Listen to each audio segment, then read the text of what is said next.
Hey SLC people. Hey SLC people. Are you excited? Are you excited for our first ever drag week on campus? Make some noise! Yeah, this is so exciting! Before we get started, we would like to acknowledge that the Sarah Lawrence College learns and lives on the lands of the Lenape, Munsee, and Wappinger people, and we pay respect to Lenape ancestors past, present, and future. For the safety of everyone, we ask that you please keep your mask on at all time. Even Pep, me, and Julie J are wearing face coverings, so don't make me come out there. We are so thrilled to welcome you to tonight's event with special guest, the one and the only Peppermint, hosted by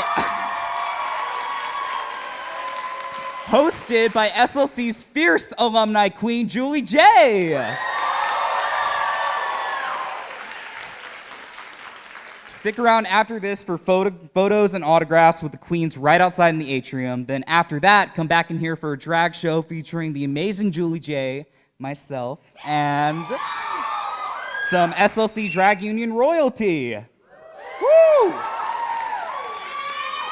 Also coming up for Drag Week, we have Slack hosting a Pride open mic at the Remy on Thursday at 9 p.m. Friday from 4 to 6, we have Dragtastic Project Runway right here in the Barb. Then Friday night, I'll be back with SLC Drag Union as we host Miss Thing for Halloween in Risinger at 8 p.m. One more. Then Saturday night, over here in the living room, we'll be screening Broadway's Kinky Boots. Y'all, turn up and turn out for Drag Week. It's gonna be sickening gagathon, honey. Now, let's get on with tonight's festivities. Your host for tonight is SLC alum Julie J. By day, an actor, director, writer. By night, she is taking the drag world by storm. She has been performing all over the world, been honored with grants and residencies to help her develop new work that combines drag performance, media, and experimental modes of storytelling. A few years ago, she gave a mind-blowing performance of Hedwig and the Angry Inch. We are so glad to have her back with us. Give it up for Julie J. Thank you, love.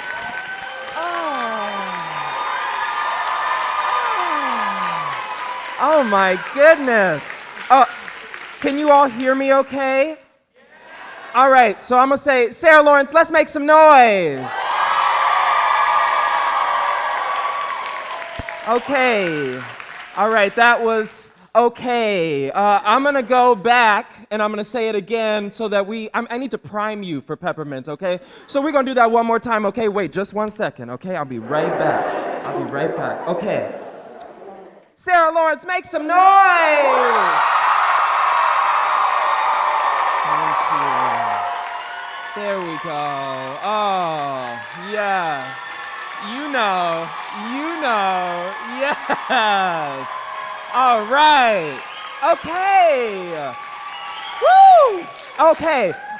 Thank you all so much for coming out to this very special event. I am so starstruck and excited to be talking to Peppermint today. I'm also so happy to be back here at Sarah Lawrence College. Yes. I graduated in 2018, so 3 or 4 years ago. I don't know. I didn't take math. And it's so beautiful to see so many people here showing up for queer artistry. That is like, wow. I was telling Steven on the phone, telling Steven and telling other people, I was like, usually at student events back when I was at school, there was about 15 people. There's about 15 people, and at the drag shows, it was about 5. So to see this is really touching.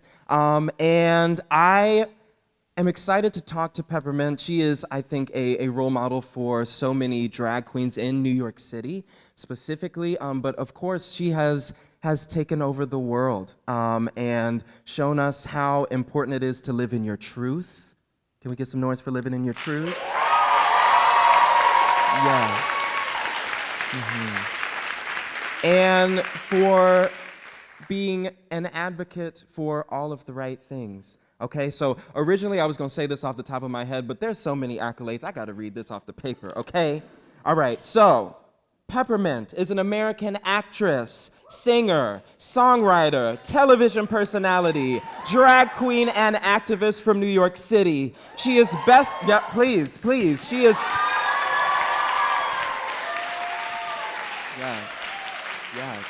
yes. She is best known from the nightlife scene and RuPaul's Drag Race Season 9. Yeah. Somebody was watching Season 9 earlier today, weren't you, girl? Yes. In 2018, Peppermint made her debut in the Go-Go's inspired musical Head Over Heels as Pythio. Yes, and she became the first out trans woman to originate a lead role on Broadway.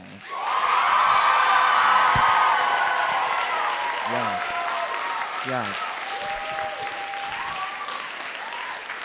All right. Now, I gave y'all practice earlier, so we're gonna do the same thing that we just did right now, okay? I want everybody to please make some noise for the one and the only Peppermint.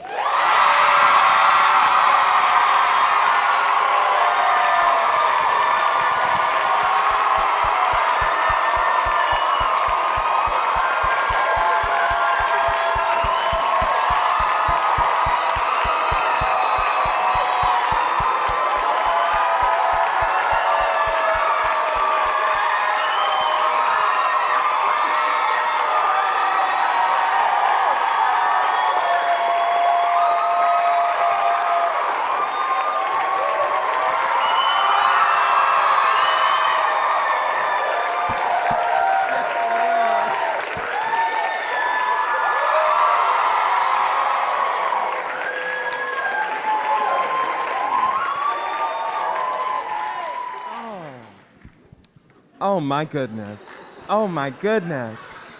Somebody's gonna have to tell, do I hold on to this mic, Steven? Should I keep it, or can you hear it? Yeah, should I give it to Peppermint? I think she has a lot. Are these on? Oh, there we go. Hi.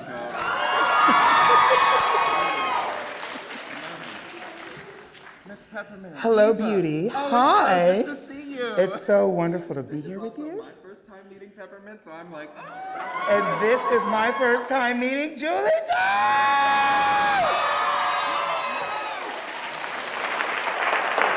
First, how are you doing? Oh, honey, I'm feeling fabulous.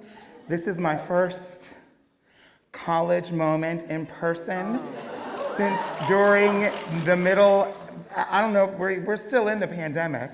Yeah. Obviously, y'all got masks on. Yeah. So, yeah, it's my first in-person college extravaganza. Sarah Lawrence. And I'm very excited. Amazing, and we're so happy to have you. We only have 45 minutes. Okay, let's go, honey. Roll with it. Okay, I want to. Yes. Should we use? Yes. Okay. And does Peppermint need to use the handheld? No, Peppermint's good. Of course she's good. Wouldn't be a problem. So Peppermint, we're gonna go back in time. Oh, no. If that's Yes. Hit me, honey. Then we're gonna come back. Okay. Okay. So I'm curious to know, because I, of course, was introduced to you through drag, and as a drag artist. What got you started in drag here in New York City? Well, I came to New York because I wanted to be with my people, you know? I wanted to be around other queer people. And actually, my first choice for college was in Philadelphia School of the Arts. And so I knew I wanted to be, you know, it's college. You wanted to go somewhere artistic, into a city. I'm from near Philadelphia. And so they were like, no, bitch. They did not accept me in Philadelphia. So I was like, well, I guess I'll do my second choice, which is New York. And I'm so glad, obviously, that I did. And so I went to American Musical and Dramatic Academy in the city and studied musical theater performance. And I was doing that during the day, but working in the clubs at night. And before that, I had already started doing drag at some of the local bars and things like that near Philadelphia where I was before I went to school. And so my first trip to New York City was, before I moved here, was with me and my good girlfriend. her drag name, excuse me, was definitely not politically correct, was Nikea Rashika Thunder Pussy. And she and I, yes, she and I got on that Peter Pan round trip bus from Philly to New York, and we got on the bus out of drag. We got off the bus in drag, and we roamed around the city, and I fell in love with New York. And so I was like, girl, I'm going to be here in a few months to go to school. And it was some of the best times. It was in the 90s. We're not gonna say that. No, there's not a soul in here. God. And, you know, big cities offer so much, you know, so much excitement and entertainment, but and also community. And so that's what I was in search of. That's what I found. And I was able to work with some of the best in the business when it comes to drag in New York. And in those days, there really wasn't a separation between nightlife and drag. People were doing, you know, drugs, and they were doing drag in the clubs, and you would bump into all of the actors and Broadway stars and celebrities and people in the clubs. Everybody's a mess. Nobody knows what's going on. And people doing drag and famous DJs, and it was just a whole vibe. And and so that's what I worked in and around for many years. Wow, that's amazing. As you were talking, I was thinking to myself, normally in drag shows here in New York City, you know, it's a club that's about the size of that corner over there, right? And the audience is about this close to you, and everybody's drinking. And here, you know, there's such a nice distance from everybody. You can feel the air conditioning. Yes, and I mean, it's the truth, right? Yeah, absolutely. We're grateful for this now, and honestly, this is a lot like, well, this is nothing like, but the size of the room is a lot like, this would have been considered a medium to small size club when I was doing drag back in the day, you know, when I first got my start. Because most of the venues were large clubs, warehouses that would be an entire floor of a huge, it would take up an entire city block, basically. And so that's where most of the shows and things were. And honey, people, they did not care, but it was twisted. And they didn't know what was going on, and the cops were raiding the place, and you had to run. It was very adventurous.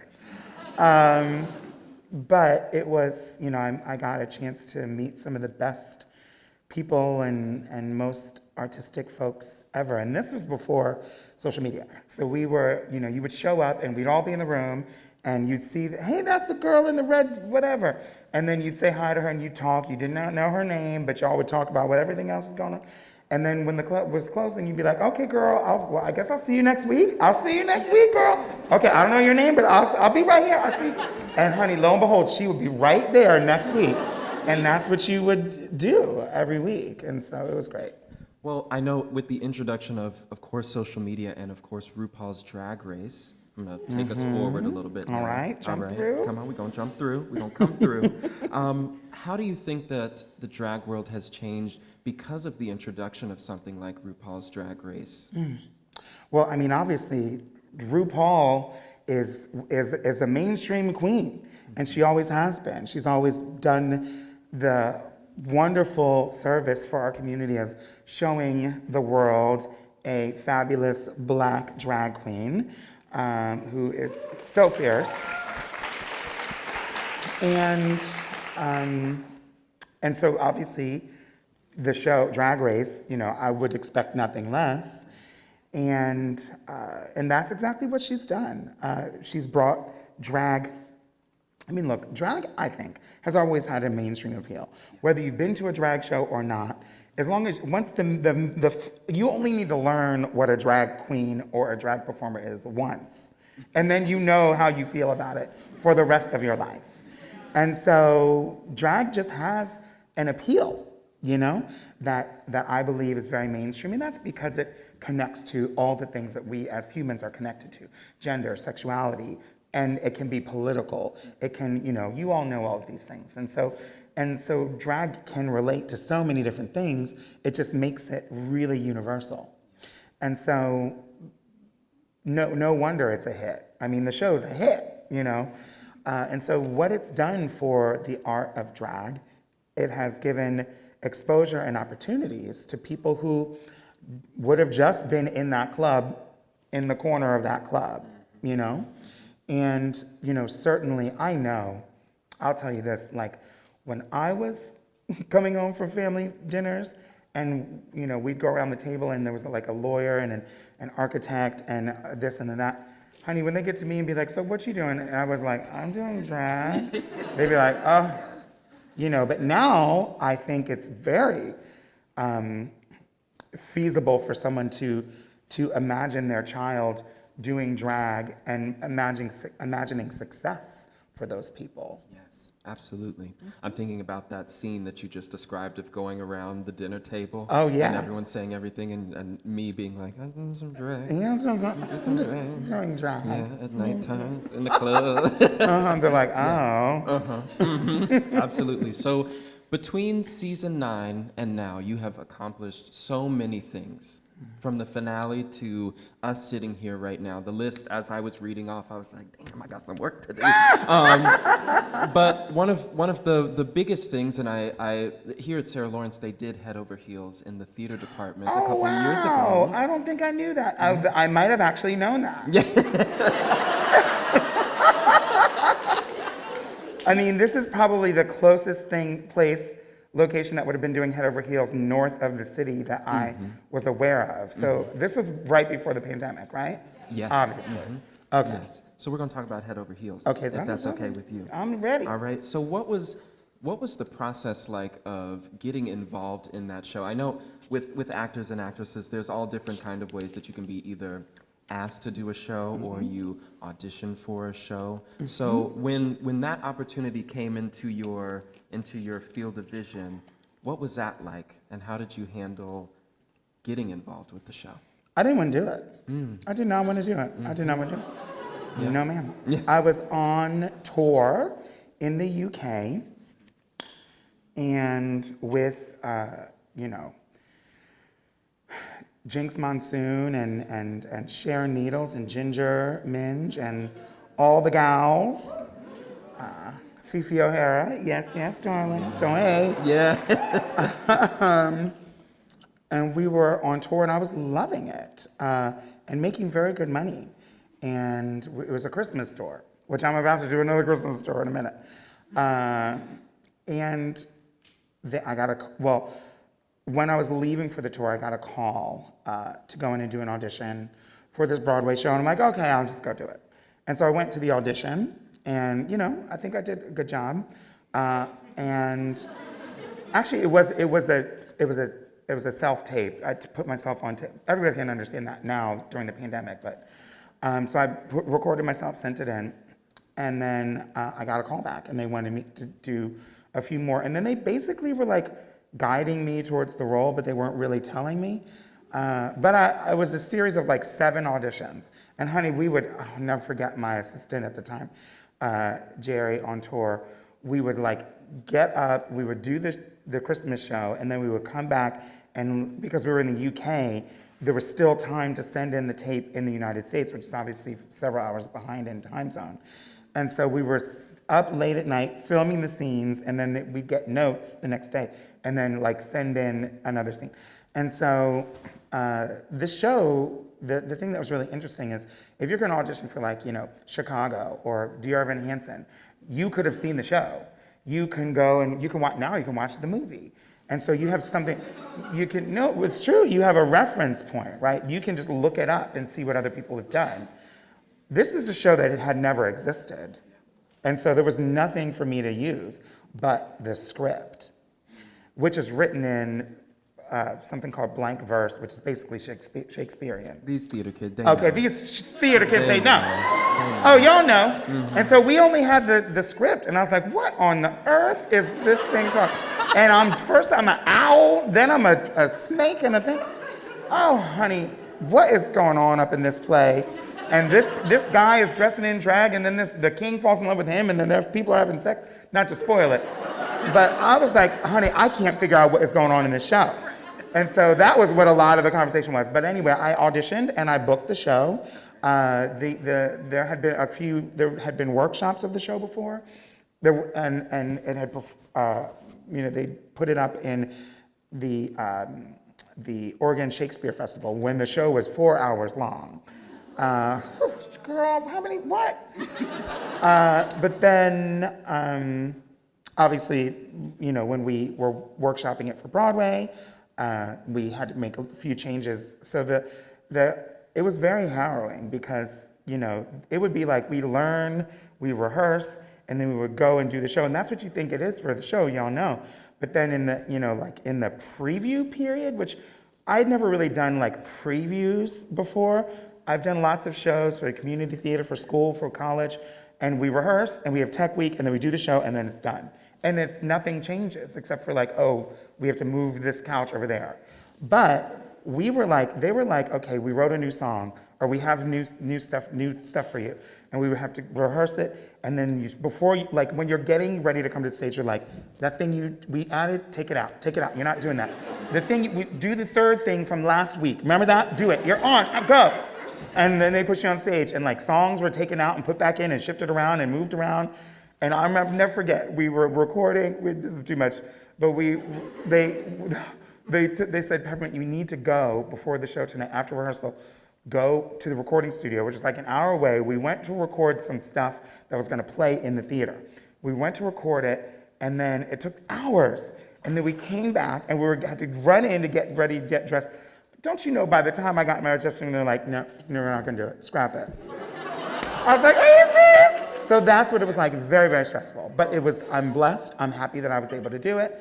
And it's great now to be able to hear places like, schools like, Sarah Lawrence performing and putting up the show and producing it. And it's really neat to see the show having a life afterward. They're about to do another production in California with Alaska, which is wonderful. Mm-hmm. So that's exciting. That's beautiful. Oh but I was not given the role. I earned that role. That's right. Listen, all right? That's right. There was no offer. Mm-hmm. It was an audition. Yes, absolutely. Well, talking about, how you didn't want to do the show and then kind of, came into actually doing the show, what do you think you learned from the experience of being in a Broadway show like this? It's really one of the hardest things I've ever had to do because, in addition to learning your lines and the dances and all that stuff and the costuming and the staging and all that, then there was, sort of the Broadway of it all, which included, of course, as I was talking about, like the whole preview thing and changing things around and originating a show and a role. But then also, like, the business aspect of it was really tough, because there is an expectation. There are a lot of pressures and expectations put on you, on the show, the producers, the performers, everyone. And honestly, I really do think Head Over Heels was you hear this, people say this about every show, but I do think the themes that were being talked about in terms of inclusivity and diversity were not things that were as, I think our idea of those notions and those issues, those ideas, what we think about those things is different now and today than it was 2 years ago. And so when we were closing in 2019, it was a very different world. We had people who I think probably have been to probably every Broadway show there is, who were, very proudly wearing their red hats. And I'm like, okay, that's cool. I'm actually happy that there's people here of different, but they couldn't take it. And before the show was up, they would get up and walk out because there was lesbians and people kissing and non-binary and black people doing this and white people doing that. Honey, they just could not take it, darling. And so that's a shame because, I think that they missed out on some stuff, but I think the show clearly I believe it'll have another life. Beautiful. And it will in California soon. There it is. It's had another life here at Sarah Lawrence, and it's just going to continue to grow. I was lucky enough to see you on Broadway in Oh, the show. wow. Yes, I was in the audience, girl. Darling. Yes, it was good, but I remember what you were talking about of people kind of being like, now wait, no. Yeah, they thought this was like because it's the Go-Go's music. They thought it was just going to be like a Go-Go's rock concert. Uh-huh. Yeah. No, ma'am. No, ma'am. We're squeezing in a little bit more. Not my transgender ass coming out on there. And, they were like, "What is going on?" A lot of clutching pearls. Lots in the of 'em, audience. darling. Lots of that, yes. Well, you've talked a little bit about different communities that you've been a part of over the year. And of course, the New York City drag community, as I know and as you know, is very large. The nightlife community is very large, and it includes so much. So I'm interested to know, and I'm sure many people are, is what does community mean to you? Community is, obviously a collection of individuals, group of people that, that support you and listen to you and teach you, and you can just get, I guess the meaning of community was really sort of highlighted for me when the beginning of my medical transition. When I was able to meet some wonderful, I'd already met, but I was able to connect with on a very deep level, just personally, with some lovely ladies who were also, of trans experience, who also worked in nightlife, and we just had so many similarities. And that was, it was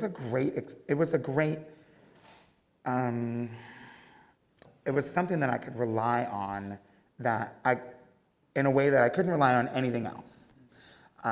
We got together whenever anybody would have a heartbreak, or somebody lost a job, or celebrate an opportunity, and we would get together every single Tuesday to have tea. The tea girls having tea, and that was what we would do every single week. And then, of course, some of those ladies have moved out of state and around, some into LA, and doing different things in their careers. But we still have that connection. So now we meet on Sundays virtually, and we just returned from vacation together. And I was gonna say, I saw on Instagram. And so it's a really close-knit group of gals, and we, for me, that's community, because these are people who, pretty much, it feels like there's no limit, It's the kind of love that we seek from family members, and we hopefully receive from family members. But as folks who may be queer or different in some way, know that sometimes we can't always rely on that connection with our family members. Not always. Hopefully, it's different in today's college world than it was when I was in college. And I had a very loving family, but I just knew a lot of people who hadn't spoken to their parents in 7 years, and I'm like, what is going on?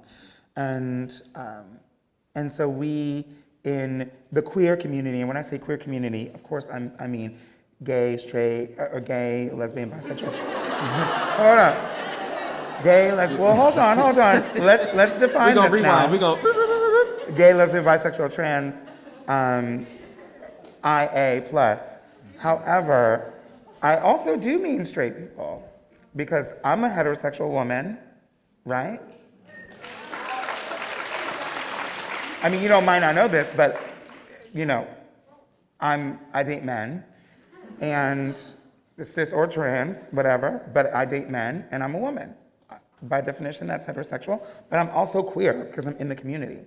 And so, for me, queerness is obviously more, I don't have to define this, but you know that it can be more than just sexuality, right? And more than just how people identify. And so I believe that folks who are a part of the queer community or connected to the queer community we are definitely well-versed at building communities of different people, different types of people, for the purpose of protection, for the purpose of rejoicing and going out to the parties and whatever we're gonna do. We build those communities pretty quickly, more than most others, I think. Absolutely, absolutely. And I've seen it firsthand when I was here at Sarah Lawrence as well. I think I grew up in Fort Worth, Texas. Oh my. Yeah, so Texas is doing so good right now. Y'all. Yay! But yeah. Sorry. But when I came to Sarah Lawrence, it was my introduction to what now is such an everyday thing of pronouns, right? Oh, and yes. to me, When you attended. say that when I attended, yes. Oh. Like when I came, my first day of school, someone was like, what are your preferred pronouns? And I was like, oh wow. Yeah. Make you think, make you have to, you're like, hold on now. Yeah. I wasn't ready to answer that. Let me think, I'll get back with you. Yeah, let me get back to you. And the good thing about community is that when you say, let me get back to you, they say, no All right. problem. Girl, Yeah. yeah, it's all right. It's all right. And so I'm reminded of a moment in season 9, actually, that is kind of ingrained in my memory. And it's a confessional of you talking about being. She's like, don't take me back. Don't take me back. It's okay, girl. But it's a confessional of you talking about being transgender, and what an impact others have had on your life and the impact that you wish to have on others watching the television show. So I'm interested to know what does impact mean to you, and do you feel like you have made that impact?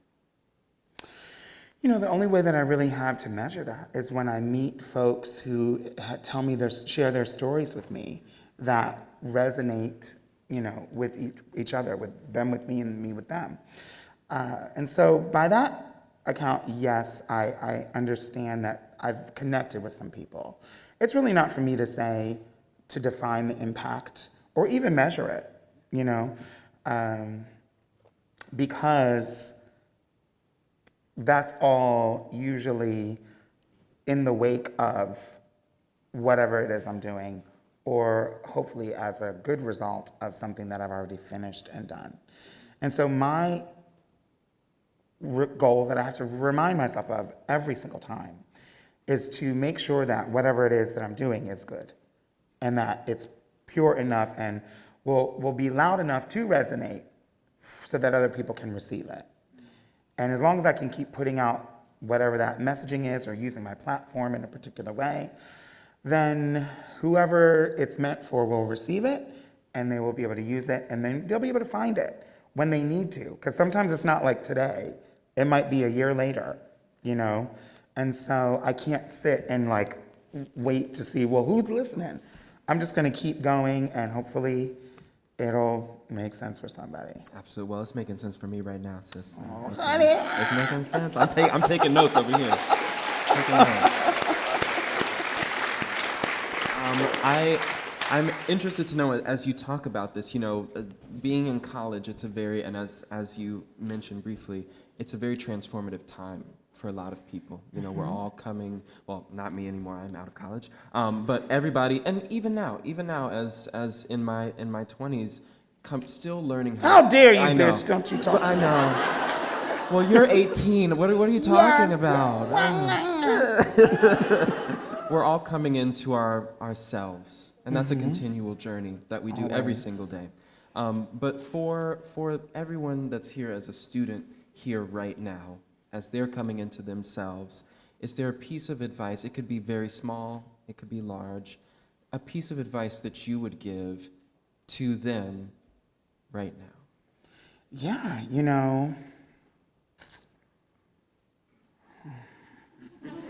I'm just joking. Whatever you think it is, it's not what it's gonna be. That's pretty much it. I can agree with that. I can agree with that, yeah. And so, it's important to have goals and dreams and aspirations. That's not what I'm talking about. But in terms of the plans and how you think you'll connect to this and who you'll know, you just never know. And so I guess that's one of the things. I mean, everybody knows we all grow. That probably sounds pretty trite as advice or something, but the notion that there's no finish line. There's no there.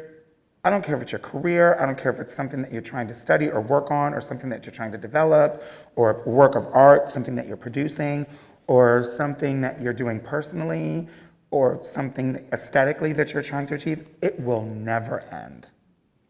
And I'm not saying that to damn you, you know. Luckily, maybe it's that you'll never be satisfied, and maybe you shouldn't be satisfied. Maybe we want to be able to keep on that journey, because we all hear it's not about the destination, it's about the journey. So the journey can't end, because if the journey ends, then you're done, and what else is there to do? And so it's really about that constant destination. And yes, you'll achieve accolades, and you'll be able to step away from things that you don't want to spend your time on anymore. I hope you hear that I'm talking about something deeper than that. It's really about the journey. And so for me, you know, I had a plan. Like, you know, when I went to college, I thought I was gonna, you know, graduate, and then maybe within a year I'll be on Broadway or TV, and then I'm gonna have this. And honey, I didn't know, like my professors were like, girl, there's no roles for you. Like, and it was true. Like, I was not very different than how I'm sitting here right now. And so, you know, I was like, what roles would I play? What would I do? And obviously I was in nightlife, so that's where I focused my time. And, you know, then I graduated, and I was still working in the clubs, but then during the day I was working as a receptionist at Sony Music when they had CDs. And yeah, yes, these lovely plastic discs that you would insert to hear music. And then I worked at a drag restaurant where we were serving the food and doing shows and all of these different things. And then I got my own show, and eventually I got 7 shows. I was working 7 nights a week in the city. And stupid. I'm like thinking about that right I now. know, Just like, dumb.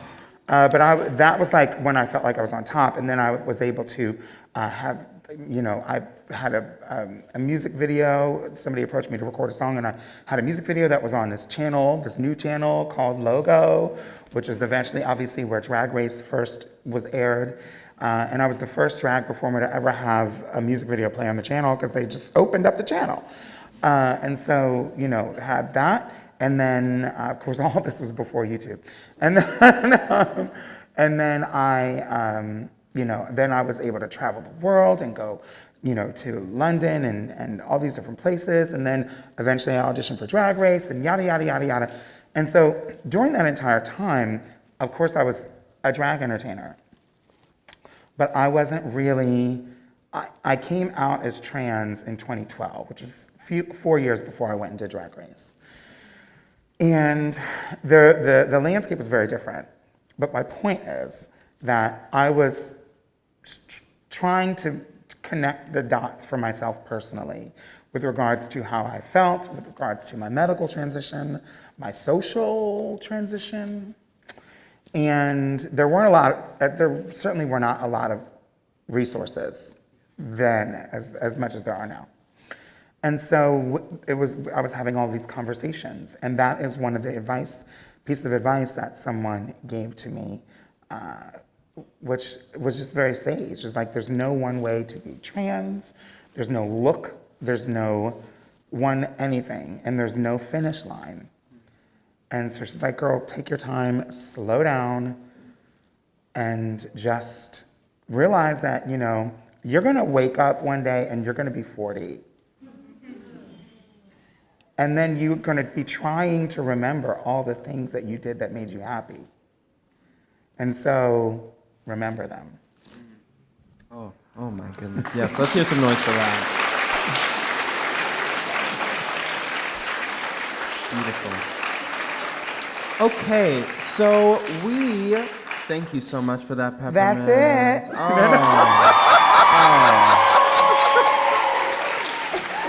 Oh my goodness. I feel like I'm like sitting with like my therapist right now too. I'm like, yeah, girl, you done told me that 5 times. I'm still not getting it, but I'm gonna get it this time. So we're going to take some audience questions. Oh, 2. wow. 2. No, Make them sorry, good. I talk we've a been lot, talking. y'all. I'm sorry, y'all. All right, so we're gonna take 2 audience questions. There are 2 mics, I think, in these 2 aisles. I can kind of see and kind of can't. But if mic, yes, 1 mic right there, and then yeah, we're good. Okay. So we're gonna take 2 audience questions. All right. I see someone walking right now. Yes. Hello. Yes. All right, love, if you want to tell us your name, your pronouns, and then your question, Okay. we'd love to hear it. Should I take my mask on? Either or, I think. I don't know. Whatever you can do it now. Do it now, girl. Yeah, commit. She's out. I'm Dominique Duval. I'm a sophomore. I'm she, her. Hi, Dominique. Hello, Peppermint. My question is, who are your top 3 role models? That's How mine. dare you? Or is that like theme music? It sounded like Halloween music. Dominique, thank you for the question. I'd say my mother, Pam Grier, and Prince. You know Prince? All right. Woo, I'm happy. Thank you so much for that, love. Thank you. You're right. My name is Joshi. I use she, her pronouns, and I'm a freshman. Sochi? Joshi. Shoshi. Did I say that? My question is, with the whole controversy with RuPaul and his kind of little anti-trans little controversies out there, what was it like for you as a trans drag performer who has now been on a show and is an activist? What do you stand on? Wow, I heard the reaction from the crowd over there. Turn off the stream. Turn off the stream. Listen, I think like many opportunities, RuPaul did form an apology and release a statement and an apology. And I think that was a great first step. And I'm grateful that it was that moment, excuse me, allowed us to have a bit of a conversation, which I don't think has really stopped. It's kind of ebbed and flowed regarding trans representation. And I think it really just speaks to the larger need that, yes, we do need more diverse and inclusive representation in all film and television. I don't think I only want to see it on shows like Drag Race. I want to see it in every show. And so,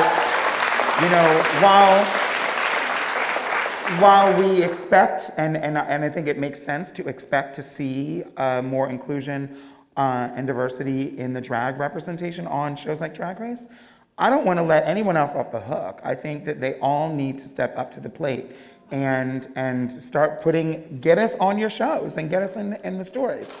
And so, so that's my response to that. It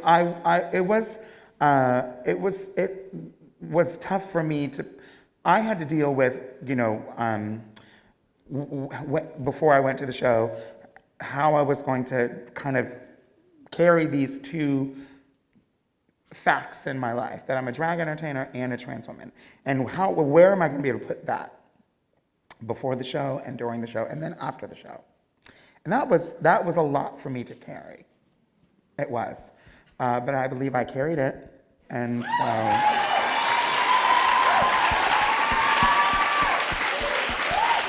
And, they will never be able to take from me that I, as an out trans woman, was cast on the show as an out trans woman before I went. And I made it all the way to the finale in a regular season. In a regular season. And I'm proud of that. So thank you, RuPaul's Drag Race. And thank you, Peppermint. Thank you so much. Thank you. I think I can speak for everyone when I say that we will be following you and watching your continual rise, and that we're thankful for your words. We're thankful for your wisdom. And anytime you want to come back, girl, I think there's an open invitation, right, Sarah Lauren?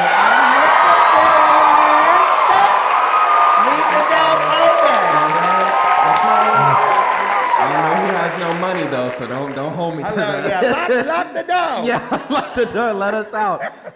So right now, I believe what's about to happen is there's going to be a photo opportunity for people. Yes.